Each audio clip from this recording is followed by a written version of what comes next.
Sud Radio, le 10h midi, mettez-vous d'accord, Valérie Expert. Et on est ensemble pour commenter l'actualité avec aujourd'hui Sophie de Menton, chef d'entreprise. Bonjour Sophie. Bonjour, présidente du mouvement éthique. Alexis Poulain, journaliste. Bonjour Alexis. Bonjour. Directeur de la publication du Monde Moderne. Vous êtes également éditorialiste sur Sud Radio tous les jeudis matins. Et on vous retrouve également désormais depuis la rentrée tous les vendredis entre midi et 1h dans Poulain sans réserve. Virginie Leguet, journaliste, éditorialiste politique. Bonjour Virginie. Bonjour. Et Jean-Claude Beaujour, avocat, président du Forum Transatlantique. On va revenir sur tous les sujets qui font l'actualité. Yacine Bellatar, ça vous a passionné hier. A-t-il vraiment déconseillé à Emmanuel Macron de se rendre à la marche contre l'antisémitisme? Et puis surtout cette non-lisibilité du président de la République. C'est-à-dire, bref, on va parler de tous ces sujets. On commence rapidement avec vos coups de cœur, vos coups de gueule. Jean-Claude, c'est un coup de cœur. Oui, dans une actualité nautique qui est quand même assez morose, un coup de cœur nautique pour Armel Lecléac et Sébastien Josse, qui sont les deux navigateurs à avoir franchi la ligne d'arrivée. Les premiers à Fort-de-France sur la Transat Jacques Vabre, qui est parti du Havre il y a quelques jours, plus de 20 000 kilomètres, une superbe course avec un navire, un voilier qui était juste génial. Et puis c'est surtout l'ancienne route du café qui longeait la transatlantique. Et pour ceux qui connaissent un petit peu, ils sont allés chercher le vent en tournant vers le nord de Madère. Voilà, c'était vraiment un très beau moment, une très belle fête à l'arrivée. Et puis pour ceux qui aiment la mer, c'était une juste récompense pour nos deux navigateurs. Joli coup de cœur. Sophie, vous aussi c'est un coup de cœur. Ah oui, absolument. C'est un coup de cœur pour Gabriel Attal, figurez-vous, ministre de l'Éducation. Ouais. Et je trouve formidable qu'il ait lancé un appel aux chefs d'entreprise pour que les élèves puissent faire un stage en seconde. Vous savez qu'ils en font déjà en troisième. Et je pense que l'immersion dans l'entreprise, à familiariser les jeunes avec l'entreprise, c'est fondamental. Sophie, vous avez eu des stagiaires, vous voyez bien qu'ils sont assis, les yeux dans le vide. Ah, mais pas du tout les miens. Peut-être que vous ne saviez pas les managers, Valérie. Je suis très réservé. Oui, moi aussi. Alors, je peux finir mon coup de cœur, merci. Oui. Donc il y aura quoi, stage en 5e, en 3e, en seconde? En 3e, en tout cas seconde, appel en seconde. Alors, mais qu'ils apprennent à lire et à écrire d'abord. C'est pas possible. Ils arrivent dans l'entreprise, ils vont déjà apprendre aussi à dire bonjour. Non mais c'est extraordinaire que je puisse pas finir mon coup de cœur. Allez-y. Bon, coup de cœur donc polémique. Coup de cœur pour Gabriel Attal, il a raison. Et la preuve, d'ailleurs, vos réactions qui sont absolument symptomatiques d'un mal français. Eh bien, il faut que les jeunes connaissent le monde de l'entreprise. Quand on reçoit des gens qui ont fait des études et qu'on les intègre chez nous, ils savent pas ce que c'est qu'une boîte. Oui. Quand nous les prenons et qui sont à la fac, quand on prend des stagiaires pendant 6 mois, on leur apprend à dire merci à un client, à dire bonjour, à se tenir correctement, à rédiger un mail. Non. Sophie, est-ce qu'on trouve des stages, ce que me disent les auditeurs? C'est compliqué. Vous appelez les copains des copains. Alors, je vais vous dire l'inverse. On est tous en train de chercher des stagiaires. Il n'y en a pas. Attendez. Non, je vous parle des stagiaires de seconde. Les stagiaires de seconde. Eh bien, je lance un appel. Non, pardon. Je lance un appel, effectivement, aux chefs d'entreprise pour appuyer cette démarche. Nous, à Éthique, on va lancer un immense appel. Et je vous garantis qu'on a 17 fédérations et que je vous promets que toutes les boîtes prendront pratiquement toutes les boîtes prendront un élève. C'est rien. C'est pendant une semaine ou au moins d'ailleurs. Et je trouve que c'est très sympathique de leur faire découvrir ce que c'est. Et puis oui. Et alors, si le stagiaire fait des photocopies, il n'y en a presque plus. Mais si le stagiaire fait vous savez, il y a des patrons qui apportent les cafés et qui font des photocopies. Oui, ils vont découvrir l'univers de l'entreprise. Oui. Alors moi, je vais vous raconter aussi, quand on prend des stagiaires après qui ont fait des études, ils sont inaptes à travailler en entreprise. Parce qu'ils n'ont pas commencé trop tôt. Mais c'est pas une semaine en seconde qui va changer quelque chose. Eh ben, il en faudrait presque. Et puis vous savez quoi? Il faut aussi prendre les profs. Moi, je suis prête à accueillir des profs de les entreprises. d'entreprise. Alors, on va répondre. Moi, Jean-Claude je suis très réservé sur cette formule qui me paraît plus être de la formule de la communication plutôt que du réalisme de terrain. 2 raisons. La première, c'est que vous ne pouvez pas, quel que soit ce qu'on vous demande, moi je suis désolé, un stagiaire, c'est un poste de travail, c'est une table, c'est une chaise. Pas forcément. Est-ce que je peux terminer? Non, j'ai pas pu terminer. Non, mais là, je me suis tu et je peux terminer. Donc, premièrement, sur le plan purement logistique, très compliqué. On demande, aujourd'hui, le système éducatif français fait qu'on vous demande de prendre des stagiaires en supérieur, en machin, etc. Il y a énormément de stagiaires. Alors, je vais vous dire, on privilégie ceux qui sont déjà étudiants plutôt que de prendre le gamin de 5e. C'est vrai, mais c'est pas la même chose. Mon job n'est pas de faire l'éducation des gamins. Non. C'est pas, l'entreprise n'est pas là pour faire l'éducation des gamins. Dire bonjour, bonsoir, au revoir monsieur, au revoir madame, c'est le job des parents. C'est les citoyens. C'est le job dire des bonjour, parents. merci, au revoir. Je suis désolée. Je suis désolée. J'exagère un peu sur le merci, bonjour, mais quand même.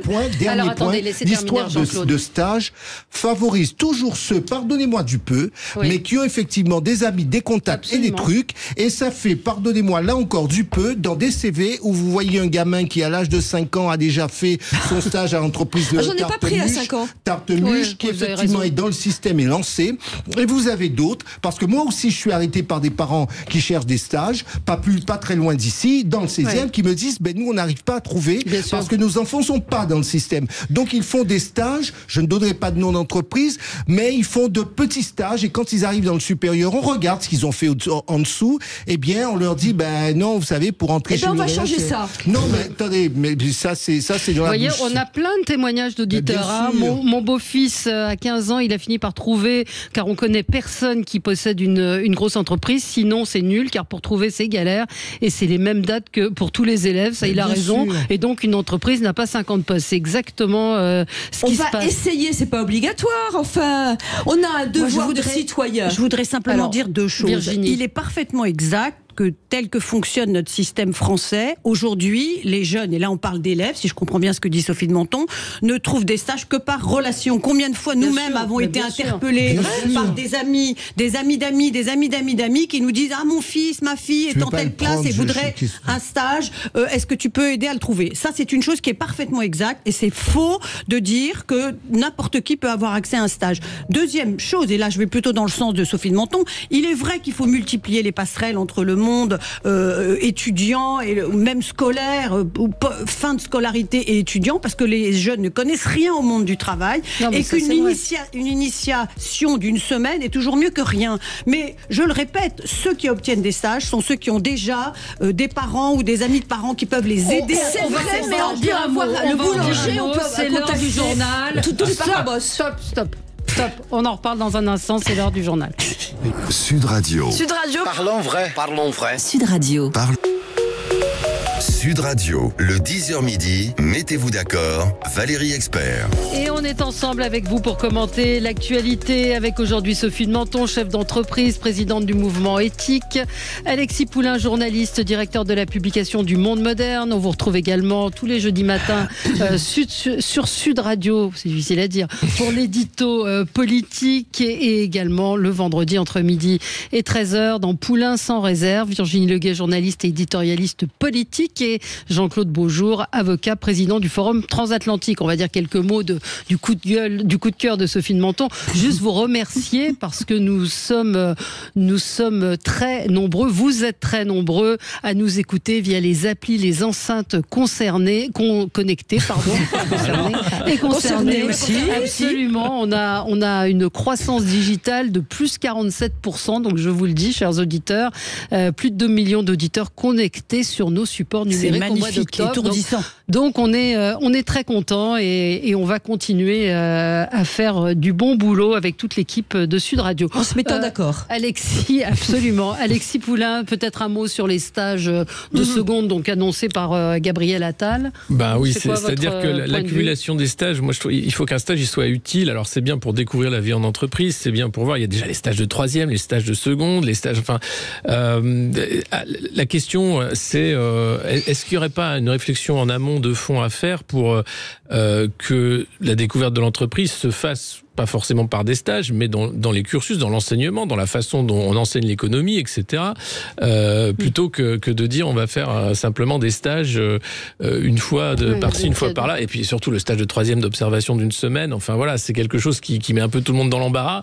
Je sais pas si c'est comme ça qu'on découvre vraiment sous un meilleur jour l'entreprise. Et vous savez qu'aux États-Unis et dans les pays anglo-saxons, les professeurs font des petits séjours en entreprise. Oui, voilà. Et je crois que, dans ce que vous dites, c'est tout à fait juste, que le cursus passe peut-être par mobiliser les profs. Parce qu'il y avait des livres d'enseignement, il valait mieux qu'il n'y ait pas d'enseignement que l'enseignement qui est donné sur l'entreprise. Moi, je ferais plutôt venir les enseignants. Je racontais que je les ferais venir dans l'entreprise. Je ferais venir un avocat qui parle de son métier. Voilà, je ferais venir un policier. C'est bien mieux. C'est déjà des journées portes ouvertes dans les établissements scolaires qui sont faites pour ça. C'est là où les choses changeraient. Oui, mais il faudrait aussi que les enseignants... Il y a une révolution culturelle. Moi, j'ai des enseignants dans mon entourage qui me disent souvent, nous ne sommes pas là pour préparer à la vie professionnelle, nous sommes là pour délivrer du savoir. Absolument. J'entends. Le problème, c'est que si vous délivrez du savoir sans faire la connexion, un minimum de connexion avec le monde de l'entreprise, dans un pays où on est quand même entreprise adverse, eh bien, ça donne ce que ça donne. Vous voyez que nous sommes d'accord. Non, mais je ne dis pas qu'il n'y a pas de problème, c'est sur la solution la plus adaptée, et on voit bien qu'une politique publique, ça suppose une certaine réflexion. C'est sur la solution la plus adaptée à la recherche du résultat. Et il faudrait diffuser votre livre, L'entreprise expliquée aux enfants, cher Sophie de Menton. Absolument, chez Gallimard. Raconter, voilà. Et qui a beaucoup de succès. C'est les parents qui achètent. Alexis Poulain, votre coup de gueule. Alors, c'est un coup de gueule particulier parce que ça se passe chez nos amis américains de l'autre côté de l'Atlantique. Figurez-vous que le Guardian a publié la lettre aux Américains d'Osama Ben Laden, longtemps après qu'il l'ait écrite, et les Américains, woke de gauche certains, ont découvert cette lettre et se sont mis à lire sur TikTok des extraits de cette lettre en disant « Waouh, ça a complètement changé ma vision du monde, c'est un truc de dingue, il faut absolument que vous lisiez cette lettre parce que finalement il avait raison Ben Laden, en fait, le terrorisme, peut-être que des fois on peut... » Et là, c'est un déferlement en fait de vidéos sur TikTok de jeunes et moins jeunes Américains et Américaines qui lisent la prose d'Osama Ben Laden en disant « Bah ouais, après tout, il avait peut-être raison, c'est assez dingue. » Alors le Guardian a retiré la lettre de son site depuis. Et pourquoi ils l'ont republié cette lettre? Alors je pense parce qu'il y avait un chapitre sur la Palestine et sur l'utilisation d'Israël par les Américains, etc. Donc c'était en rapport à l'actualité et sans doute aux inspirateurs du Hamas. Et là, il y a un vrai problème parce que c'est quand même récent, le 11 septembre, que les Américains soient capables de faire ce grand écart-là et découvrent finalement que oui, les États-Unis ont aussi été une puissance impériale d'une certaine façon depuis le Vietnam. Enfin, ils devraient le savoir. Ouais. Donc, on parlait de l'éducation. Je pense qu'il y a peut-être un problème aussi des cours d'histoire aux États-Unis. Et là, ça montre quelque chose quand même de la société où on est capable de tout et n'importe quoi en ce moment. Il y a un grand brouillage des cerveaux et ça a inquiété de nombreux responsables politiques. Ça m'avait totalement échappé, effectivement. Oui. C'est arrivé là. Hein. C'est que hier et avant-hier, et il y a un journaliste américain qui a dit mais c'est incroyable ce qui se passe sur TikTok. Je ne sais pas si vous avez vu. C'est fou, hein. Et TikTok d'ailleurs qui est accusé, vous savez, par les États-Unis d'être un réseau aussi d'influence chinoise, donc qui provoquerait aussi une certaine déstabilisation par ce biais-là. Donc on est dans un monde quand même où l'information, la désinformation, la guerre informationnelle est vraiment au cœur du Bien sujet. sûr. Quoi. Et en particulier sur la guerre au Proche-Orient, là aussi vous parliez de culture. Il y a parfois des choses un petit peu ahurissantes qui sont dites. Virginie, alors vous, on va rentrer directement dans le sujet de la politique. C'était un coup de gueule? Ah oui, un coup de gueule, franchement, que j'aurais pu faire hier, avant-hier et même dimanche, et qui concerne le refus d'Emmanuel Macron de participer à la marche contre l'antisémitisme. Alors, j'ai bien écouté tous ces arguments, que je trouve tous plus surprenants les uns que les autres. Un président qui dit « Je n'ai jamais participé à aucune manifestation, je ne vois pas pourquoi je participerai à celle-là ». Deux questions. Comment un président, certes, il est président depuis 2017, comment un citoyen n'a pu ne jamais participer à une manifestation, jeune, pendant ses études, c'est-à-dire qu'aucune cause ne l'a jamais vraiment enflammé, ne l'a jamais poussé à aller dans la rue. Je pense qu'il parlait peut-être en tant que président de la République. Non, je n'ai jamais participé à aucune manifestation et il s'en vante. Moi, je suis choquée qu'un président se vante de n'avoir jamais participé à une manifestation. Deuxième question, il dit « Ah oui, mais c'est pas le rôle d'un président de la République d'aller manifester. » Ah bon, pourquoi ? Pourquoi ? Moi, je rappelle que François Mitterrand est allé manifester en 1990 contre le racisme et l'antisémitisme après les profanations des tombes juives de Carpentras. Je rappelle que François Hollande, beaucoup plus récemment, en 2015, a défilé en compagnie de nombreux autres chefs de l'État après les attentats contre Charlie Hebdo et l'hypercachère. Je ne sais pas pourquoi un président de la République doit s'interdire de manifester. Et s'il ne voulait pas manifester, peut-être aurait-il pu, au lieu de dire « je serai avec vous par la pensée », ah bon, c'est quoi, c'est la télépathie d'un président de la République. Il aurait pu au moins peut-être aller saluer au début, rapidement, symboliquement, sa première ministre, au moins 25, presque 30, je crois, membres de son gouvernement, et le président des deux chambres. Ça aurait été un signe d'unité de la nation pour une cause qui, me semble-t-il, dépasse toutes les causes possibles. Et qui, ce n'est pas parce qu'on manifeste contre l'antisémitisme qu'on est animé par une haine des musulmans. Et c'est l'éternel balancement dans lequel le président est. Et là, je trouve qu'il y a une confusion entretenue dans le débat public qui, me semble-t-il, est lourde de conséquences. On va peut-être l'écouter pour que vous puissiez réagir. Et encore hier en Suisse. Oui, c'était en Suisse hier. La place d'un président de la République n'est pas d'aller à une marche. Je le regrette.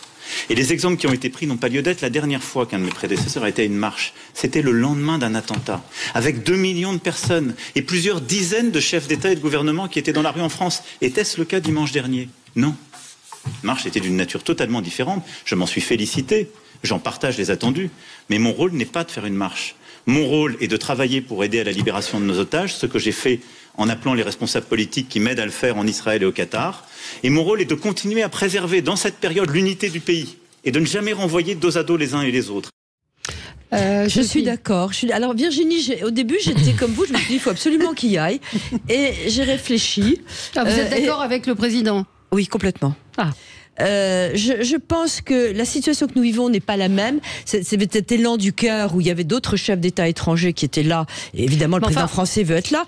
Je crois que la situation est tellement complexe, tellement compliquée, que ça aurait été pris on aurait donné d'autres messages. Je pense qu'on est sur une poudrière même en France. Je crois qu'il n'avait pas à être à cette manifestation. Ça n'apportait rien.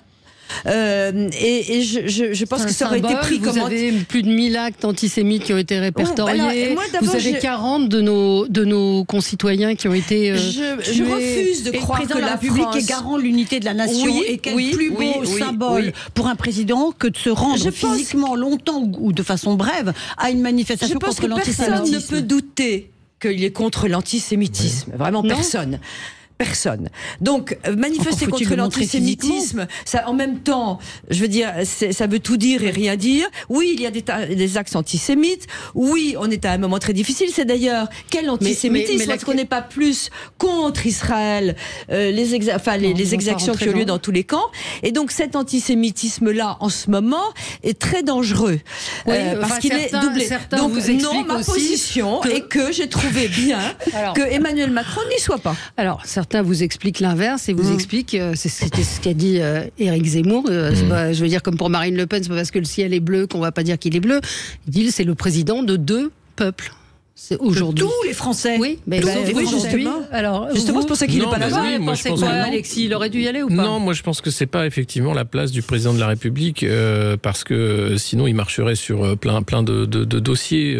Enfin, l'antisémitisme, c'est heureusement qu'il y avait cette marche, mais c'est pas juste la marche en fait. C'est qu'est-ce qu'on va faire pour lutter concrètement contre ce fléau et comment le faire. Et là, c'est là où le président est le plus utile. Non, peut-être ce qui a manqué, c'est sa constance sur la scène internationale. C'est le fait d'apporter son soutien inconditionnel à Israël, puis ensuite de revenir sur ce qu'il disait, de demander un cessez-le-feu, puis de revenir. Ce flottement permanent. Voilà, ça c'est plus grave. Ensuite, au plan intérieur, il y avait quand même les 2 présidents des chambres qui étaient là, les anciens présidents qui étaient là en première ligne aussi. Qu'est-ce qu'il aurait ajouté à ça? Moi, je suis assez d'accord que c'est pas son rôle ni sa place. Mais qu'est-ce que ça dit? Qu'est-ce que ça dit? Et il y a l'affaire Bellatar dont on va parler, qui vient se surajouter là-dessus, où on explique est-ce qu'il l'a écouté ou pas, qu'il a donc cet homme a été reçu quelques jours avant la manifestation. Quelques jours où il lui a dit vous allez mettre le feu, en gros, dites au président de ne pas y aller, il n'aurait pas mis le feu aux banlieues. Non, ça c'est ridicule, c'est une vision des banlieues ridicule et penser que la présence d'Emmanuel Macron est une marche contre l'antisémitisme, quelle vision du monde on a quand on a ça dans la tête? Non, je suis pas d'accord du tout avec ça. Non, et je suis pas d'accord non plus avec la vision des deux peuples. Il y a une nation française qui est de plus en plus fracturée, et c'est pas nouveau, mais ça devient vraiment critique. Et le rôle du président, ce serait de rassembler. Et justement, et là je suis tout à fait d'accord avec vous, le rôle du président, ce serait de rassembler, je vais donner la parole à de prononcer des mots forts. Donc un discours ou une allocution, quelque chose de cet ordre-là, mais qu'il n'a pas prononcé, je suis bien d'accord. Tout de suite. Son absence plus l'absence de mots, moi, me paraît un peu problématique. On se retrouve dans un instant, Jean-Claude Beaujour, vous pourrez réagir sur ce sujet tout de suite. Sud Radio, votre attention est notre plus belle récompense. Vous écoutez Sud Radio régulièrement? Complètement, je vous adore, mais vraiment, j'adore votre radio parce qu'il y a tout le monde qui s'exprime, vraiment. Sud Radio, parlons vrai. Sud Radio, le 10h midi, mettez-vous d'accord, Valérie Expert. Avec vous sur Sud Radio. Alors Jean-Claude Beaujour, est-ce que Emmanuel Macron... Je vais vous dire, ce que je trouve... il n'y est pas allé, est-ce qu'il aurait dû y aller, est-ce qu'il n'aurait pas dû y aller, dont acte, et je vais vous dire pourquoi je dis dont acte, parce qu'en réalité, notre débat depuis maintenant plusieurs jours consiste à dire est-ce que Macron aurait dû y aller ou pas dû y aller. Moi, ce qui pour moi est grave, c'est qu'en réalité, on constate plus que jamais qu'on a importé le conflit israélo-palestinien en France. C'est vrai. Et qu'on assiste, moi j'entends, y compris hors antenne, on assiste à une confrontation, une sorte de cristallisation, communauté juive, communauté musulmane. Et là, je suis sidéré parce que nous aurions dû parler en français. Moi, je ne connais pas les communautés. Je ne demande pas, je ne sais pas de quelle religion vous êtes. Je ne sais. Et c'est cela qui est grave, parce que tout est fait pour organiser, pour cultiver cette polarisation où on se dit si on y va, la communauté ceci sera pas contente. Si on n'y va pas, la communauté cela ne sera pas contente. Moi, j'ai entendu quelqu'un me dire hier, dans la communauté juive, nous sommes une espèce en voie de disparition. Des Français seraient en voie de disparition. Oui, mais quand vous dites tout est fait, c'est qui ? C'est de la manière dont les débats sont posés. À la télé, dans les médias ? Pas seulement. Politique aussi. Politiquement, c'est de la manière dont... Non, mais laissez-moi vous donner mon point de vue. Non, mais je vais jusqu'au bout. Tout est fait dans notre société désormais pour que l'orientation de la réflexion soit menée autour des communautés. Moi, je suis surpris de voir qu'on emploie de plus en plus ce mot qui d'ailleurs me gêne, la communauté quelque chose. Mais la communauté, on pense que c'est un seul homme et qui représente, y compris par exemple chez ce qu'on appelle communauté musulmane, il y a des gens qui ne sont croyants, il y en a qui sont pas croyants, il y a des tas de gens qui vous disent on est silencieux. Dans la communauté juive, c'est pas juste un seul homme qui... Donc voilà, moi c'est cela qui me gêne. Oui, sauf qu'il y a des constances. Valérie, communautaires. Non mais Valérie, oui, il y a des études sociologiques sur la façon de voter, mais ce sont souvent ceux qui font le plus de bruit et qui ne sont pas forcément majoritaires. C'est là où nous devrions, je pense, et je n'ai pas la solution comme cela.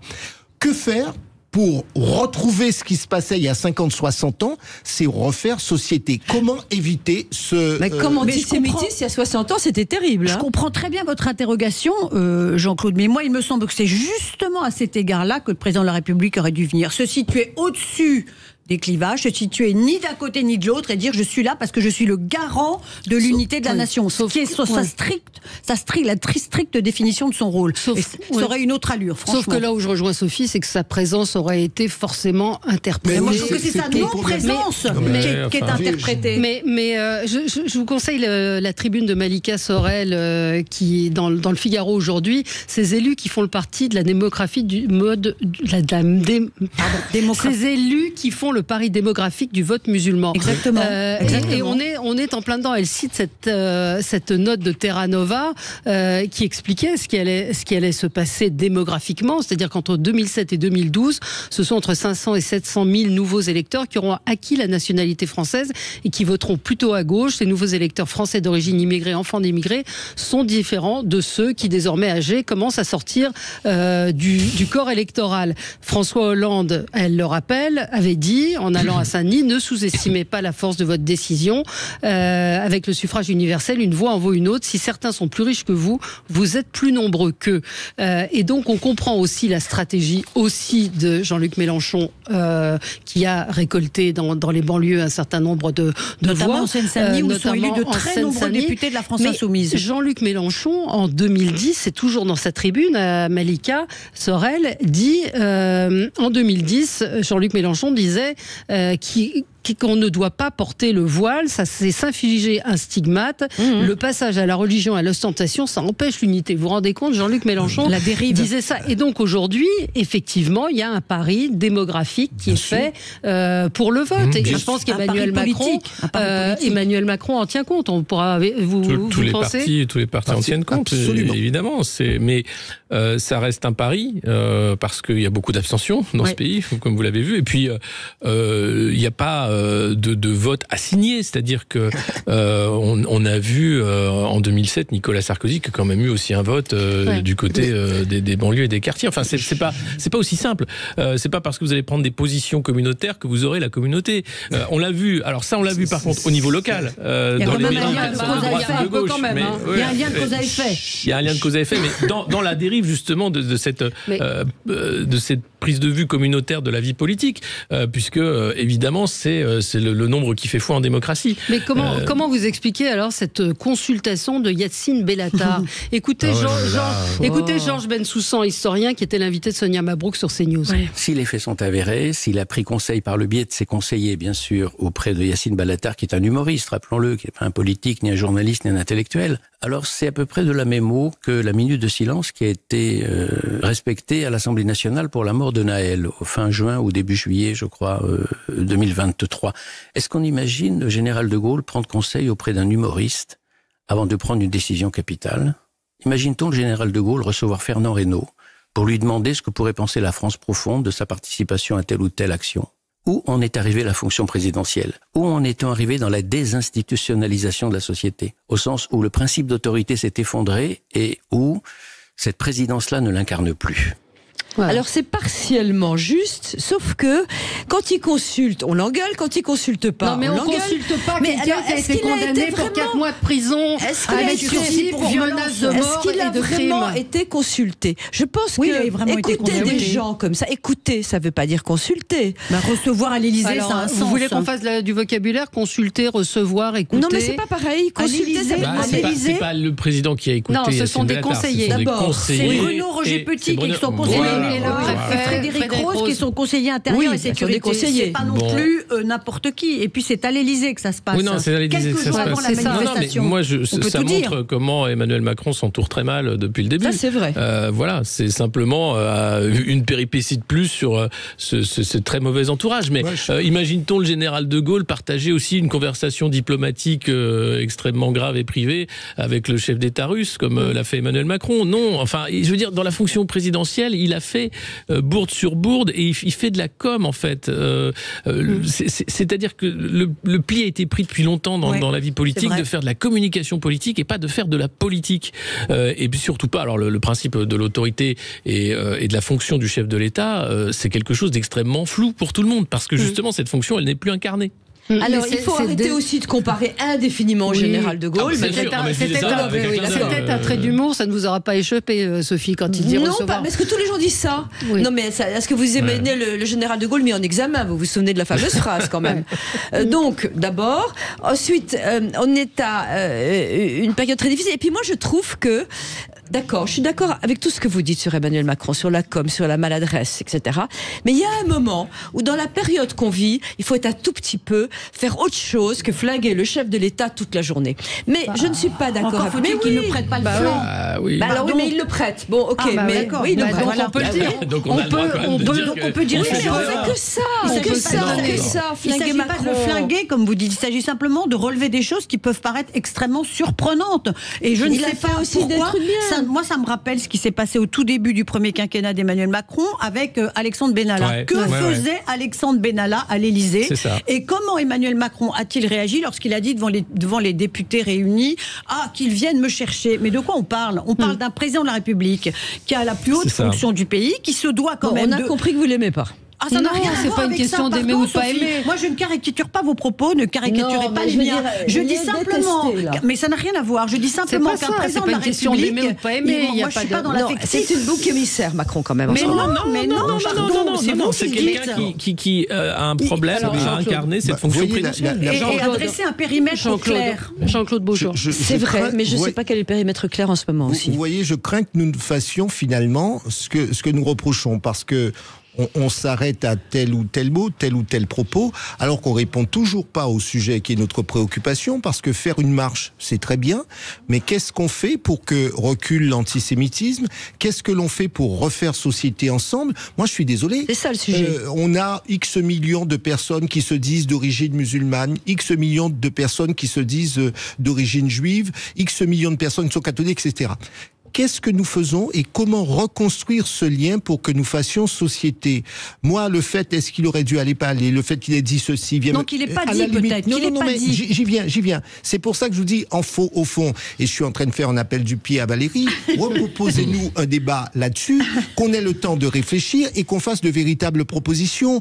Parce qu'en réalité, Emmanuel Macron est aussi le produit d'une société qui a évolué à sa décharge. On fait de la com, on est copains avec tout le monde, comme j'ai dit. Mais avant, vous aviez trois personnes à avoir avant d'avoir un responsable. Maintenant, vous êtes copains avec votre PDG, vous êtes copains avec Barack Obama, vous êtes copains avec tout le monde. Et voilà, notre société a aussi dérivé. Un individualisme forcené. Et à la décharge de chacun, lorsque vous prenez, puisqu'on a beaucoup cité le général de Gaulle, une posture de chef, on vous dit, il est trop guindé, trop ceci ou trop cela. Donc c'est là où je dis, revenons au débat de fond. Vous avez dit, Valérie, et vous avez raison de poser le problème, la communautarisation par les politiques de l'électorat. Ça n'est pas nouveau, c'est arrivé à son paroxysme, mais depuis très longtemps, les partis politiques le font, l'ont eu fait, parce que simplement, on n'approfondit pas les sujets. Moi, je vais vous dire, lorsque j'étais candidat aux législatives,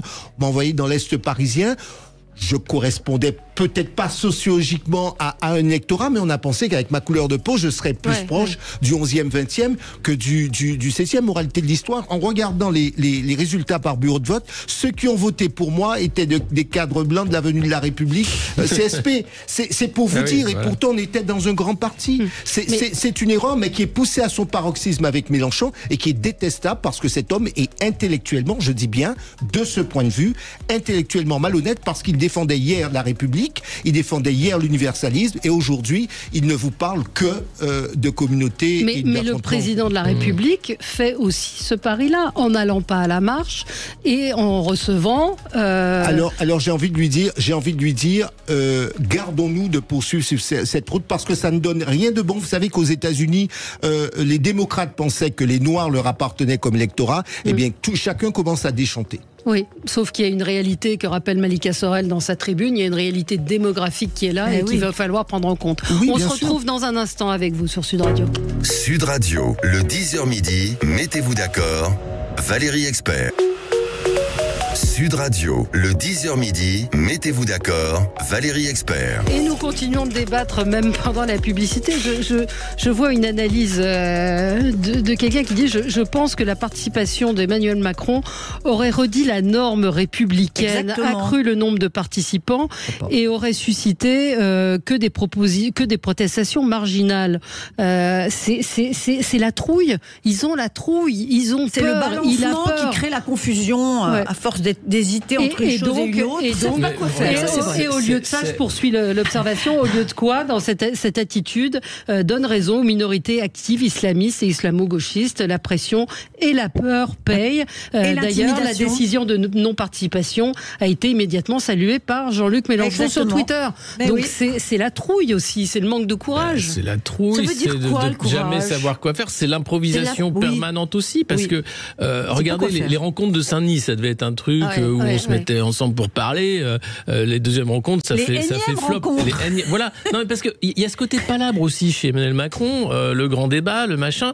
Mais parler pour ne rien dire, parler pour que tout ça soit finalement oublié le lendemain et qu'on passe à autre chose, c'est le vrai problème. Et c'est ces silences qui en disent plus finalement que ces allocutions. Oui, on va avoir une pleine page dans le Figaro pour Ciotti qui dit pourquoi je n'irai pas à Saint-Denis, on s'en fout. Ouais. En plus, donc écoutez la réflexion de. Non, mais le sujet, c'est que ni consulte ni consulte pas.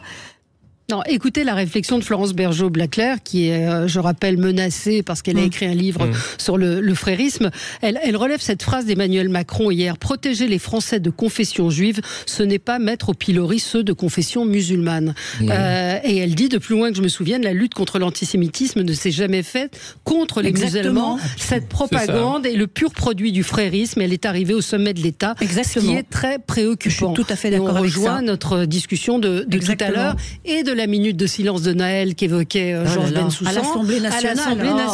C'est la trouille. Alors, oui, et l'improvisation, et la trouille, la confusion, et le fait que l'imprécision des positions. Les partis qui étaient censés rassembler et être assez larges pour animer le débat politique, n'animent plus le débat politique. C'est pas les partis politiques qui font le débat. Ils sont détestés, les politiques. Non, mais au-delà de ça, c'est simplement dire là où il y avait quand même une force sur l'animation du débat, une presse d'opinion, etc. Tout ça est en train de partir à la poubelle et ça devient simplement un débat de communication, d'agence de com, de lobby, et c'est plus de la politique. Et ça n'est pas l'apanage de tel ou de tel parti.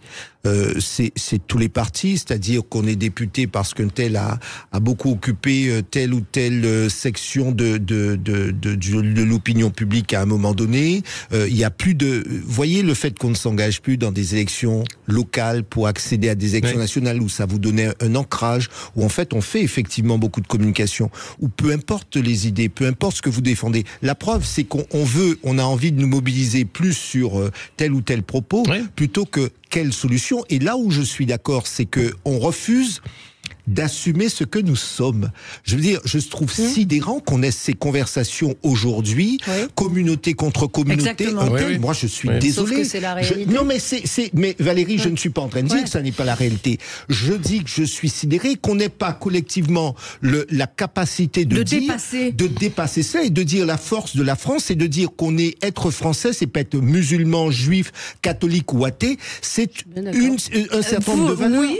Avec autre chose, c'est que tout le monde, y compris les jeunes, les enfants, etc., se dit j'ai le droit de penser, parce que les réseaux sociaux ont fait qu'ils ont l'impression que donner leur opinion est un droit.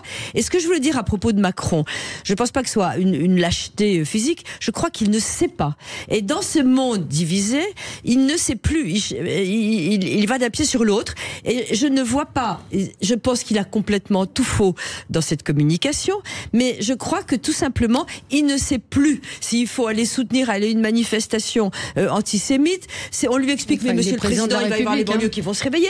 Vous n'avez pas entendu la gendarmerie et la police, c'est absolument, qui disent, nous n'avons pas les moyens de maîtriser nos banlieues. Jamais. Ils lui disent. Sophie, moi je vais dire quelque chose de basique. Je vais faire du terre à terre. C'est comme dans une famille. Je suis blonde.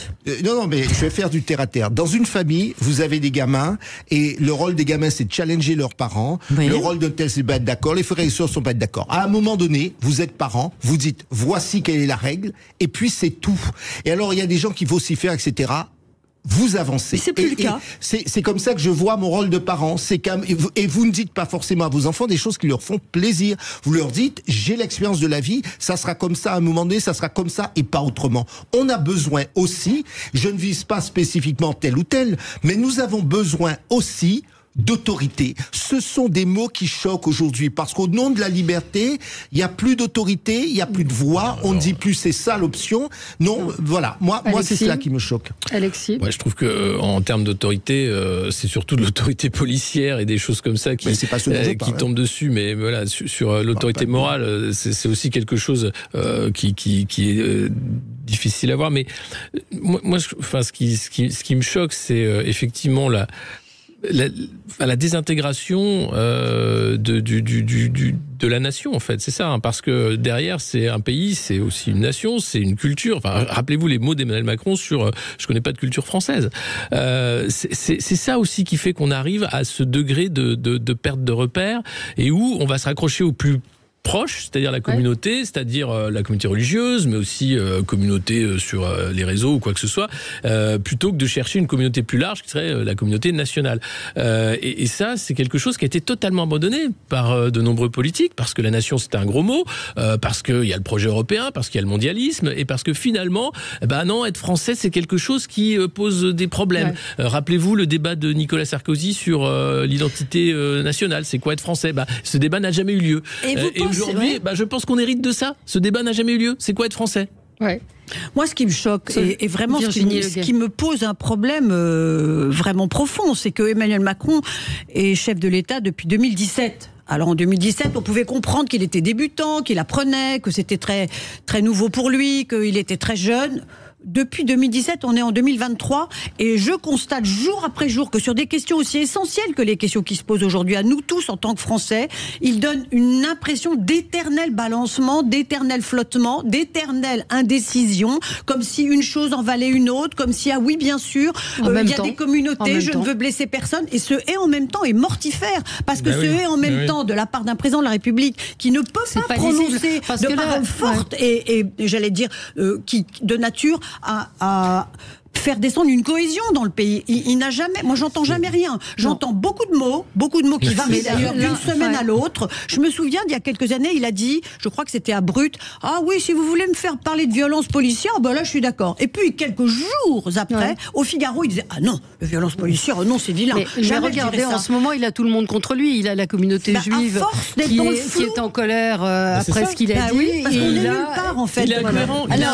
On est nulle part. Et quand on est nulle part, on met tout le monde mal à l'aise. Je suis d'accord. Je suis d'accord sur ce constat. On ne peut pas ne pas être d'accord. Sauf que je me demande si aussi le wokisme ambiant qui est repris par les médias n'est pas quelque chose de terriblement déstabilisant. Je retiens ce que vous avez dit. Oui, le wokisme. On sait très bien qu'il y a une espèce de philosophie. Tout le monde a droit à tout. Il y a les minorités opprimées. Il ne faut pas toucher à telle catégorie. On n'a pas le droit d'eux. Il faut compter les femmes, les hommes. Maintenant, on n'a plus le droit de mettre son sexe sur un. Il y a marqué masculin, féminin, autre en classe. Je veux dire que par rapport à ça, il y a quand même une déstabilisation très forte, qui est une déstabilisation sociétale. Et ça, oui, Macron a tort, mais cette déstabilisation sociétale, on ne sait pas comment la gérer. On ne sait même pas. Moi, je vois mes petits 18 ans qui finissent par oui, non, oui, femme, homme, autre. Enfin, je dirais, comment est-ce qu'on s'y retrouve? Et là, je crois qu'il y a une explication aussi qui est très forte. Est-ce que c'est pas le rôle essentiel d'un chef de l'État de d'avoir des mots je vais vous dire un mot. En fait, vraiment, je m'arrête là-dessus. En fait, ce que vous êtes en train de dire, il faut arrêter de chercher, puisque le président termine ce mandat, arrêter de chercher qui sera le candidat, machin. Absolument. Il nous faut travailler sur un certain nombre de sujets essentiels. Plutôt que de passer notre temps à viser qui sera le prochain candidat, que je me mette dans le bon camp, moi j'invite le plus grand nombre à travailler sur ce sujet-là. Sur l'immédiateté. Qu'est-ce qu'être français aujourd'hui? Que voulons-nous construire ensemble? Et là, après, on pourra chercher celui des candidats qui sera le plus à même. Mais qui va travailler? Mais il y a des tas de groupes de travail. Oui, mais ils ne le font pas passer. Non, mais alors là, pour une fois, c'est moi qui vais vous dire. Vous dites déjà non à ma proposition. Non, je dis oui. Je dis oui. Je dis oui. Avec un certain nombre d'amis, ces sujets sur la citoyenneté. Mais comment on fait passer? Et là, après, on verra. Travaillons déjà le corpus, et puis après, ça passera. Ça se travaille. Vous dites vous-même qu'il y a beaucoup de communicants. Allez. Comment? Voilà. Allez, Valérie, petit pot, j'ai signé la fin de la récré. Et nous sommes on va parler de sujets essentiels. Est-ce qu'il faut interdire les SUV en ville? C'est une proposition d'Anne Hidalgo, mais qui a été reprise par d'autres maires. À tout de suite. Sud Radio, le 10h midi, mettez-vous d'accord, Valérie Expert. Sud Radio, le 10h midi, mettez-vous d'accord, Valérie Expert. Et on est ensemble avec vous encore quelques instants avant midi. Stationnement plus cher pour les SUV. Pour les SUV, vous savez ce que c'est, Sophie?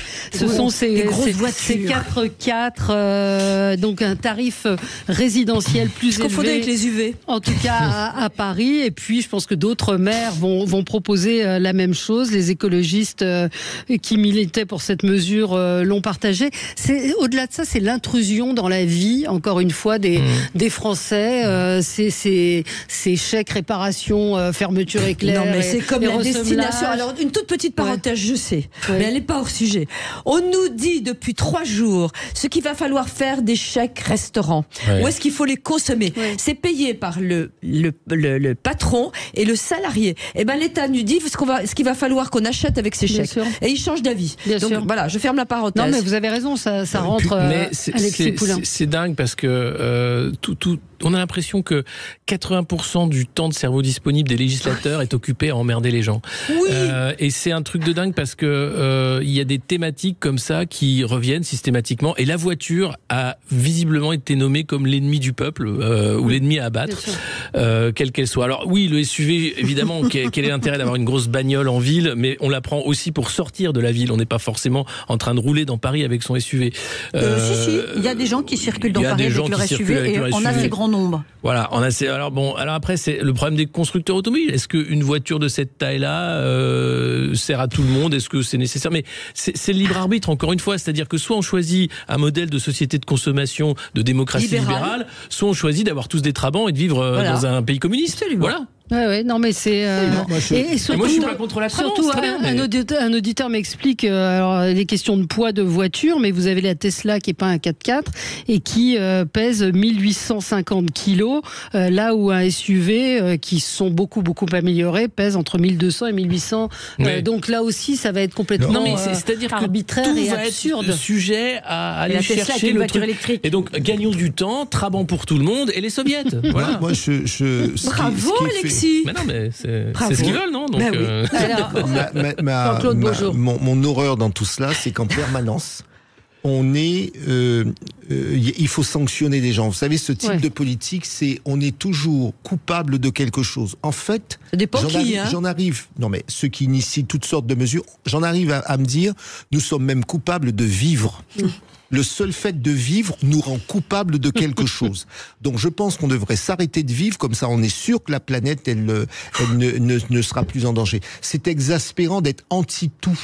À force de supprimer, avec une forme d'hypocrisie, parce que les mêmes qui sont contre le SUV, mais ce sont les mêmes qui vous disent qu'il ne faut pas fermer les usines, qu'il faut de l'emploi. Alors il faut savoir, moi je suis pas contre, on peut supprimer les voitures et dire dès maintenant, et on ferme les usines dès demain. Mais pardon, la question n'est pas de supprimer les voitures, la question n'est pas de supprimer les SUV, la question est de faire une tarification plus élevée pour les grosses voitures que sont les SUV qui circuleraient dans Paris. Pardonnez-moi, ça me paraît pas. Alors moi, pour le coup, Dieu sait si je n'aime, je vais jusqu'au bout. Dieu sait si je n'aime pas Anne Hidalgo et Dieu sait si je trouve qu'elle a pris des mesures folles pour Paris depuis quelques années. Mais cette mesure-là, vous comme moi, on voit les SUV dans Paris. Bien sûr. Et quel est vraiment l'intérêt de circuler en SUV dans Paris? Est-ce qu'on peut avoir des SUV pour faire de la route et des kilomètres, mais pourquoi dans Paris, qui est une ville déjà surencombrée, mais donc on va surembouteiller. Oui, mais la punition, c'est là je vais vous dire, Virginie, c'est pas que le SUV le débat. Oui, c'est pas que le SUV, c'est les zones à faible émission. C'est un tout. C'est systématiquement tout. Je suis d'accord avec vous qu'il faut assurer cette transition écologique, etc. Mais vous voyez, ce sentiment où on est coupable. Moi, chaque fois qu'on se réveille, il y a un truc qui fait qu'on se sent coupable d'exister. Voilà. Moi, je vous dis. D'ailleurs, les jeunes ne veulent plus faire d'enfants. Et pourtant, je suis très à l'aise. J'ai pas d'SUV et à Paris, j'ai pas de voiture. Donc, j'ai réglé le problème. Mais je vous dis, on se sent coupable de tout. C'est un sentiment d'étouffement. C'est au-delà, effectivement, du SUV. C'est sur la gestion.